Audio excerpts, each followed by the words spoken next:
Sous la pluie battante, Julien, trempé jusqu'aux os, se tenait devant la maison familiale, le cœur serré comme un étau. Ses pas résonnaient sur le gravier, chaque craquement ravivant le souvenir de ce soir où son père l'avait chassé, ses mots tranchants comme des lames. « Tu n'es plus mon fils ». 5 ans plus tard, il revenait, non par vengeance, mais poussé par une lettre froissée dans sa poche, écrite de la main tremblante de son père. Julien, 25 ans, avait grandi dans ce village de Provence, où les champs de lavande s'étendaient à perte de vue et où les ragots voyageaient plus vite que le vent. Sa vie avait basculé à 20 ans, lorsqu'il avait trouvé le courage de dire la vérité à son père. Marc, un homme de 50 ans à l'époque, ouvrier dans une usine locale, fier de sa réputation et de ses valeurs traditionnelles. Julien, avec ses cheveux châtains en bataille et son regard vert perçant, avait toujours été un rêveur, un artiste dans l'âme, dessinant des portraits au fusain dans le grenier. Mais ce soir-là, sa vérité, qu'il aimait les hommes, avait brisé quelque chose d'irréparable. Marc, rouge de colère, avait hurlé, sa voix résonnant dans la petite maison en pierre, « Pas sous mon toit ». Sa mère, Claire, une femme douce mais soumise, n'avait rien dit, ses yeux baissés pleins de larmes. Julien avait fui à Paris, la ville des Lumières, où il avait reconstruit sa vie. Il vivait désormais dans un petit appartement du Marais, partageant son quotidien avec Léo, 27 ans, un libraire français au sourire chaleureux et aux lunettes rondes, qu'il avait aidé à guérir les blessures du passé. Leur amour, simple mais profond, était une encre dans la tempête. Pourtant, Julien ne pouvait effacer le vide laissé par son père. Chaque nuit, il rêvait de cette maison, de l'odeur du pain frais de sa mère et du regard dur de Marc. La lettre arrivée la veille avait tout changé. « Julien, j'ai besoin de te parler. S'il te plaît, reviens. » Pas d'excuses, pas d'explications, juste ces mots griffonnés sur un papier jauni. Julien avait hésité, Léo à ses côtés, le pressant doucement. « Tu ne sauras jamais si tu n'y vas pas. » Alors, il était là, sous la pluie, face à la porte en bois usé, son cœur battant à tout rompre. Il frappa. La porte s'ouvrit lentement, révélant Marc, vieilli, ses épaules voûtées, ses yeux rougis par l'insomnie. « Julien » murmura-t-il, sa voix brisée. Aucun des deux ne bougea, comme si le temps s'était figé. Puis Marc fit un pas, hésitant, et tendit une main tremblante. « Entre, fiston. » Julien, méfiant, passa le seuil. L'odeur familière du feu de bois et du thym emplit ses poumons. La maison n'avait pas changé, les mêmes meubles en chêne, les mêmes photos encadrées sur le manteau de la cheminée. Mais quelque chose était différent. Claire, sa mère, n'était pas là. « Où est maman ?» demanda-t-il, la gorge nouée. Marc baissa les yeux, incapable de répondre tout de suite. « Elle est malade, Julien, » dit-il enfin, sa voix à peine audible. « Cancer. Elle ne va pas bien. » Le monde de Julien s'effondra. Sa mère, celle qu'il avait toujours aimée en silence, était en train de lui échapper. « Pourquoi tu ne m'as rien dit avant ?» cria-t-il, la colère montant comme une vague. Marc, pour la première fois, ne riposta pas.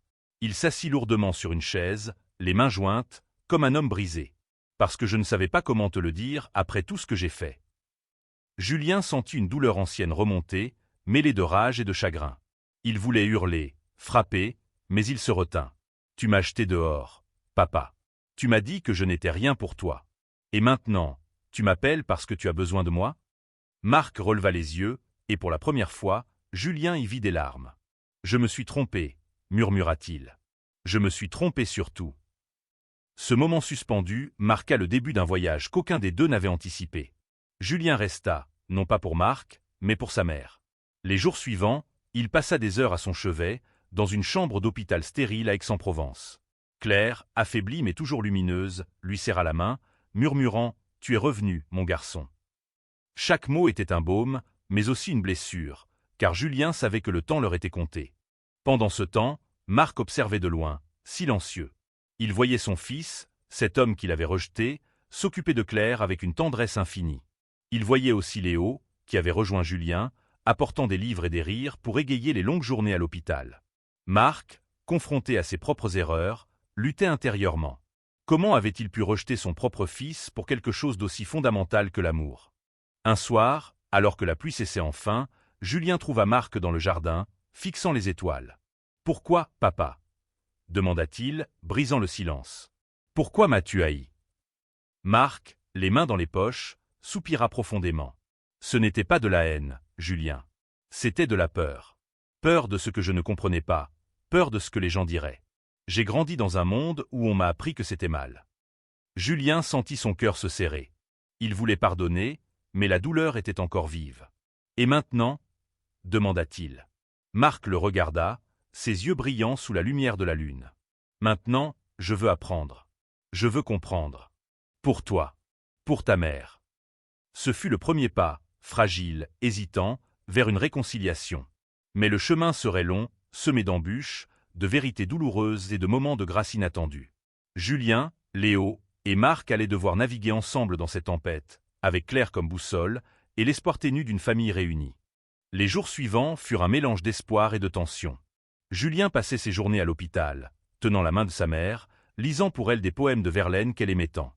Claire, malgré sa faiblesse, souriait à chaque mot, ses yeux bleus fatigués brillant d'amour. « Tu as toujours eu une belle voix, mon Julien », murmurait-elle. Ces moments étaient précieux, mais chaque regard échangé avec Marc, qui venait parfois les rejoindre, portait le poids de leur passé. Léo, fidèle, apportait une légèreté bienvenue. Il arrivait avec des croissants frais ou des anecdotes amusantes sur les clients de sa librairie. Un jour, il tendit à Claire un vieux carnet qu'il avait trouvé dans une boîte de livres d'occasion. « C'est un journal de poésie », expliqua-t-il. « Je me suis dit que vous aimeriez peut-être y écrire. » Claire, émue, serra le carnet contre sa poitrine. Julien observa Léo, son cœur gonflé de gratitude. Cet homme, avec sa douceur et son humour, était devenu sa famille. Mais Marc restait distant. Il venait à l'hôpital, apporter du café ou des fleurs, mais ses mots étaient rares. Julien sentait son regard peser sur lui, comme s'il cherchait à dire quelque chose sans y parvenir. Une après-midi, alors que Claire dormait, Marc s'assit à côté de Julien dans la salle d'attente. « Tu es heureux avec lui » demanda-t-il soudain, sa voix rauque. Julien, surpris, hocha la tête. « Léo est tout pour moi. Il m'a sauvé, papa. Quand tu m'as rejeté, il m'a ramassé. » Marc baissa les yeux, ses mains crispées sur ses genoux. « Je ne savais pas, Julien. Je ne savais pas ce que je te faisais. » Julien sentit une colère ancienne remonter, mais il la ravala. « Tu ne voulais pas savoir, » répondit-il, la voix tremblante. « Tu as choisi de me fermer la porte. » Marc ne répondit pas, mais ses épaules s'affaissèrent, comme écrasées par un poids invisible. Le soir même, Julien et Léo rentrèrent à la maison familiale pour dîner. Marc avait préparé une soupe de légumes, un effort maladroit pour créer un moment de paix.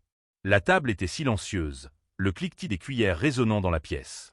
Puis, Léo, toujours prêt à briser la glace, raconta une histoire drôle sur un client qui avait confondu Proust avec un guide de voyage. Julien éclata de rire, et même Marc esquissa un sourire. Pendant un instant, la tension s'allégea. Mais la réalité revint vite. Claire s'affaiblissait de jour en jour. Les médecins parlaient de semaines, peut-être moins. Julien sentait le temps lui glisser entre les doigts, et avec lui, l'espoir de réparer ce qui avait été brisé. Une nuit, incapable de dormir, il descendit dans le salon et trouva Marc assis près de la cheminée, une photo de famille à la main. C'était une image de trois, prise lors d'un été à la mer, quand Julien n'avait que 10 ans. « Tu te souviens de ce jour » demanda Marc, la voix brisée. Julien s'assit à côté de lui, le cœur lourd. « Oui, on avait construit un château de sable. Maman riait tellement fort que les mouettes s'étaient envolées. » Marc hocha la tête, les larmes aux yeux. « J'ai tout gâché, Julien. J'ai laissé ma peur détruire ce qu'on avait. » Pour la première fois, Julien sentit une fissure dans sa colère. Il posa une main hésitante sur l'épaule de son père. « On ne peut pas changer le passé, papa. Mais on est là, maintenant. » Ce moment fragile fut interrompu par un appel de l'hôpital. Claire avait eu une crise.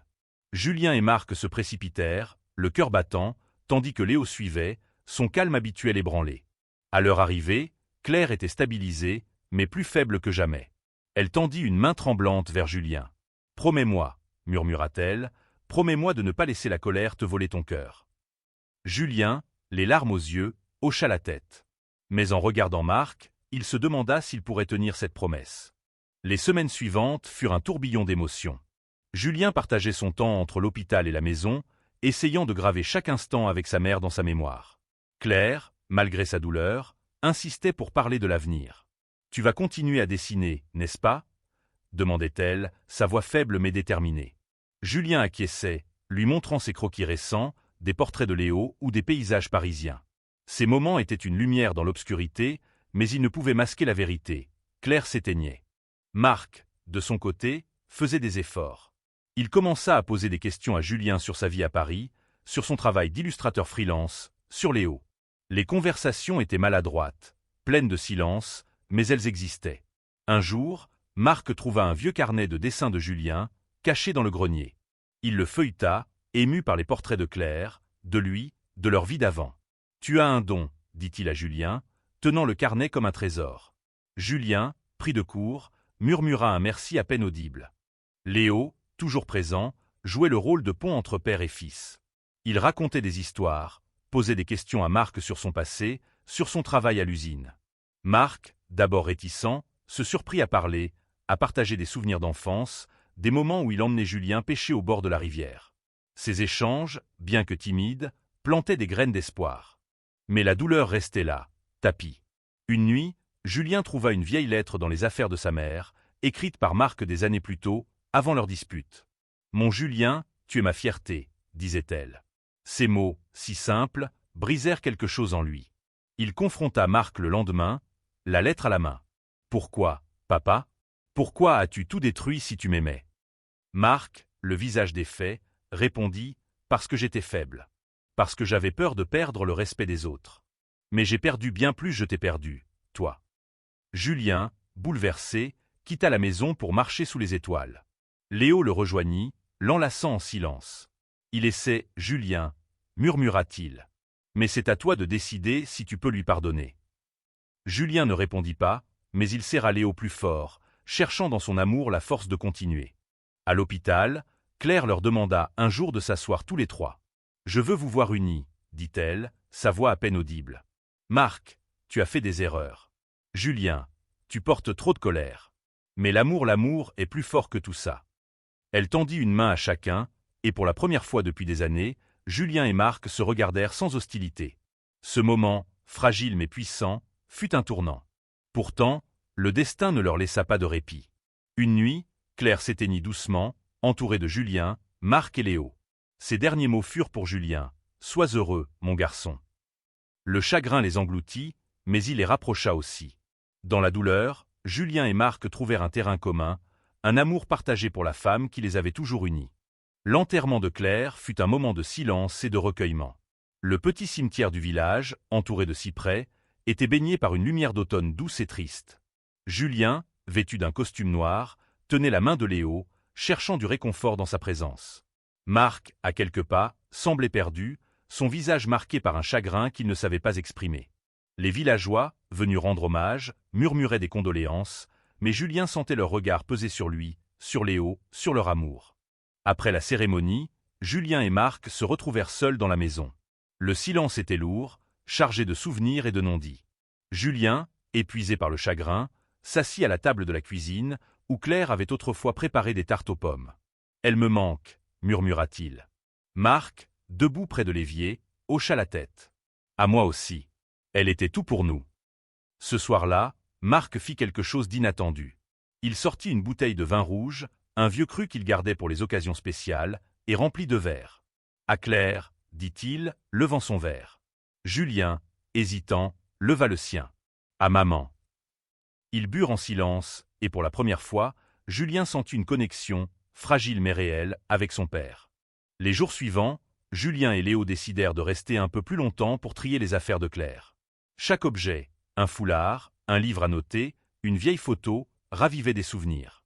Marc, souvent silencieux, les aidait, rangeant avec soin les vêtements de sa femme. Un après-midi, il trouva une boîte contenant des lettres que Claire avait écrites à Julien pendant son adolescence. « Elle t'écrivait tout le temps, même quand tu étais là, » dit Marc, la voix tremblante. « Elle disait que tu comprendrais un jour. » Julien lut les lettres, les larmes aux yeux. Elle parlait de fierté, d'amour, de rêve pour son avenir. Une lettre, datée d'après son départ pour Paris, disait « Peu importe ce que dit ton père, tu es parfait comme tu es. » Julien sentit son cœur se serrer.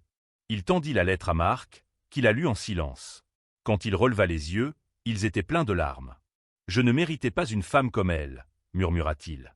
Léo, toujours discret mais attentif, proposa une idée, organiser une petite exposition des dessins de Julien en mémoire de Claire. « Elle adorait ton art, » dit-il. « Ce serait une façon de lui rendre hommage. » Julien, d'abord réticent, accepta.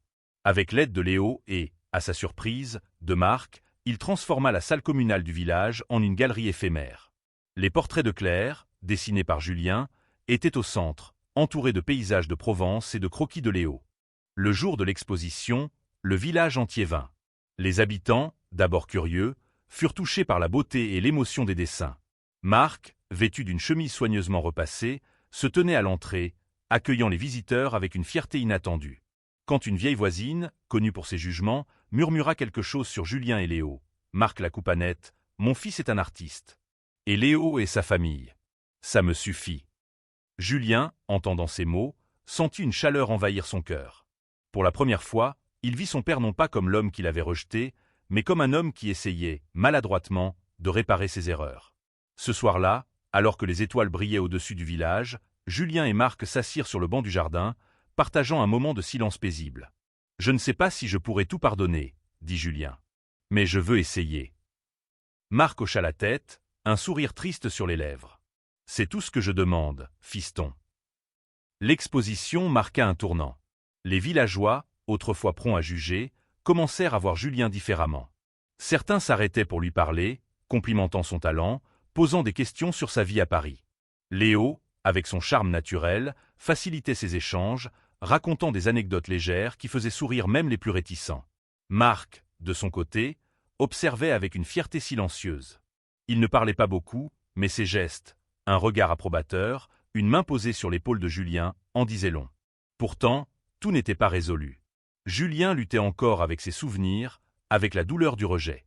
Une nuit, alors qu'il triait d'autres affaires de Claire, il trouva un journal qu'elle avait tenu pendant les années où il était à Paris. Les pages étaient remplies de pensées sur lui, sur Marc, sur leur famille brisée. « Je prie pour que Marc ouvre son cœur », avait-elle écrit. « Julien mérite tout l'amour du monde. » Ces mots réveillèrent d'une tempête en lui. Il voulait pardonner, mais une partie de lui résistait, encore blessée. Un matin, alors que Julien et Léo prenaient leur café dans la cuisine, Marc entra avec une boîte en bois. « J'ai trouvé ça dans le grenier, » dit-il, la posant sur la table. À l'intérieur, il y avait des objets de l'enfance de Julien. Un avion en bois qu'ils avaient construit ensemble, des dessins maladroits, une médaille d'une course à l'école. « Je n'ai jamais pu jeter tout ça, » avoua Marc, la voix tremblante. « Même après ce que j'ai fait. » Julien, touché, prit l'avion en bois dans ses mains. Il se souvenait des après-midi passés avec son père, des rires partagés. « Pourquoi tu ne m'as jamais appelé, papa ? En 5 ans, pas un mot. » Marc baissa les yeux. « Parce que j'avais honte. Honte de ce que j'avais dit, de ce que j'avais fait. Je pensais que tu ne voudrais plus jamais me voir. » Léo, sentant la tension, posa une main sur l'épaule de Julien. « Parfois, il faut du temps pour trouver les mots, » dit-il doucement.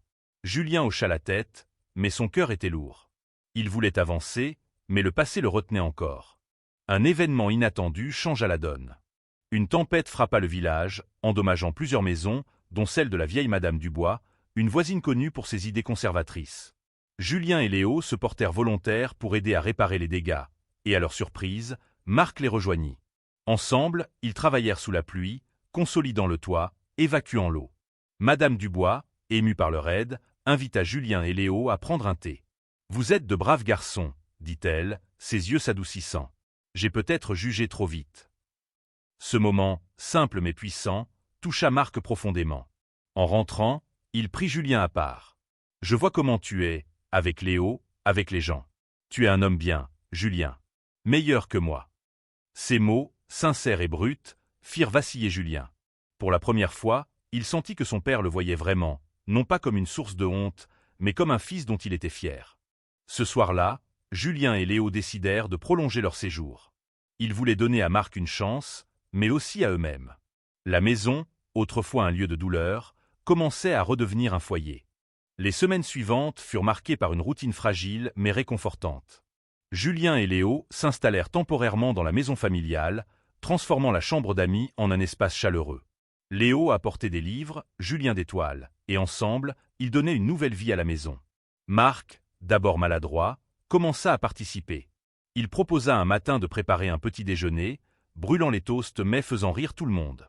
Ces moments, simples et imparfaits, tissaient des liens nouveaux. Julien, cependant, restait sur ses gardes. Il voyait les efforts de Marc, mais les souvenirs de ce soir où il avait été chassé revenaient sans cesse. Un après-midi, alors qu'il peignait dans le jardin, Marc s'approcha, tenant une photo encadrée de Claire. « Elle serait fière de toi, dit-il. Julien, le pinceau en suspens, répondit « Elle l'était déjà, papa. » Même quand tu ne l'étais pas, Marc tressaillit, mais il ne se déroba pas, tu as raison. J'ai été un idiot. Mais je veux être meilleur. Pour elle. Pour toi. Léo, toujours observateur, remarqua les progrès. Il encourageait Julien à parler, à exprimer sa douleur. Une nuit, alors qu'ils étaient allongés dans leur chambre, Julien murmura « Je veux lui pardonner, Léo. Mais j'ai peur qu'il me fasse encore mal. » Léo l'embrassa doucement. « Tu n'es à noter pas seul. On traverse ça ensemble. » Un jour, Marc surprit tout le monde en proposant une sortie. « Allons à la mer, dit-il. Comme avant. » Julien, hésitant, accepta, poussé par Léo. Ils prirent la vieille voiture de Marc et roulèrent jusqu'à Cassis, où les calanques scintillaient sous le soleil. Là, sur la plage, Marc raconta des histoires de son enfance, de ses rêves abandonnés pour devenir ouvrier. Pour la première fois, Julien vit son père non pas comme un homme dur, mais comme un homme façonné par un monde rigide, qui luttait pour changer. Sur le chemin du retour, Marc s'arrêta près d'un champ de lavande. « Julien, dit-il, la voix grave, je sais que je ne peux pas effacer ce que j'ai fait. Mais je te promets que je vais essayer, chaque jour, d'être le père que tu mérites. » Julien, les larmes aux yeux, hocha la tête. « D'accord, papa.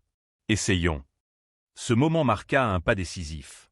Julien commença à partager plus de sa vie avec Marc. Ses projets d'exposition à Paris, son amour pour Léo, ses espoirs pour l'avenir. Marc écoutait, posait des questions, apprenait. Il rencontra même un ami de Léo, un prêtre progressiste du village voisin, qui lui parla d'acceptation et d'amour universel. Lentement, Marc changeait, non pas en un homme parfait, mais en un homme qui essayait. Pourtant, un obstacle restait. Julien apprit que certains villageois, influencés par des rumeurs, critiquaient Marc pour avoir cédé à son fils. Un soir, au café du village, un ancien collègue de Marc lança une remarque cruelle. Marc, au lieu de se taire comme autrefois, se leva. « Mon fils est qui il est, dit-il, la voix ferme. Et je suis fier de lui. Si ça vous pose problème, c'est votre affaire, pas la mienne. » Julien, qui avait entendu parler de l'incident, sentit un poids s'envoler. Pour la première fois, il crut en la possibilité d'un avenir différent. Le printemps arriva, apportant avec lui une douceur nouvelle. Julien et Léo décidèrent de retourner à Paris, mais pas avant une dernière soirée avec Marc. Ils organisèrent un dîner dans le jardin, sous les étoiles, avec des plats simples et du vin local. Marc, plus à l'aise, raconta des histoires de sa jeunesse, faisant rire Léo avec ses anecdotes sur ses premières amours maladroites. Julien, en les regardant, sentit une chaleur qu'il n'avait pas connue depuis des années. Mais il restait une étape à franchir. Julien voulait que Marc rencontre sa vie à Paris, ses amis, son monde. Il l'invita à venir pour une exposition qu'il préparait, une série de portraits dédiés à Claire. Marc, nerveux mais déterminé, accepta. « Je veux voir ton univers, dit-il. Je veux en faire partie. » À Paris, Marc découvrit le Marais, vibrant et coloré, si différent de son village. Il rencontra les amis de Julien et Léo, un mélange éclectique d'artistes, d'écrivains et de militants. Au début, il se sentit hors de place, mais Léo, avec son talent pour mettre les gens à l'aise, l'intégra peu à peu. Lors de l'exposition, Marc se tint devant un portrait de Claire, les larmes aux yeux. « Tu l'as capturée, murmura-t-il.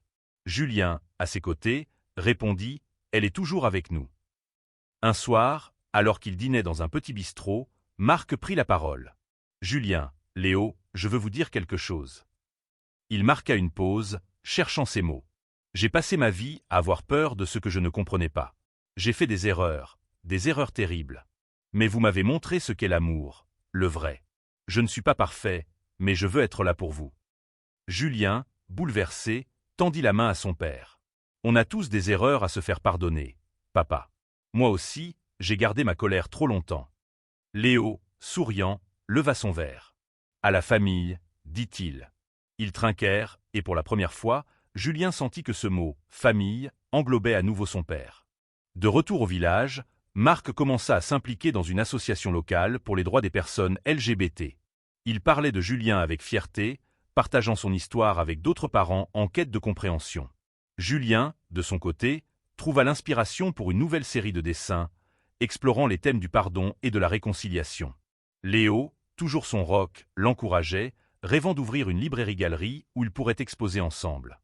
Mais le véritable test vint un soir, lorsque Marc reçut une lettre d'un cousin éloigné, critiquant son changement d'attitude.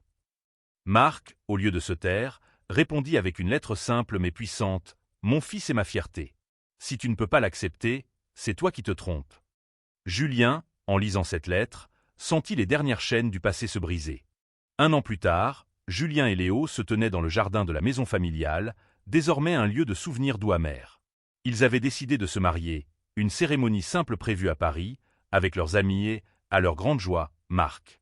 Ce dernier, désormais un habitué de leur visite, avait transformé la maison en un espace accueillant, avec des photos de Claire, de Julien, de Léo, et même de leurs amis parisiens.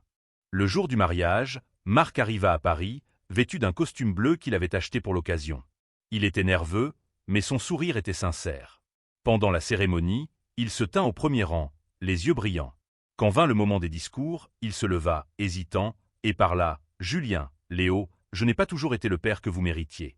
Mais aujourd'hui, je suis ici, et je suis fier.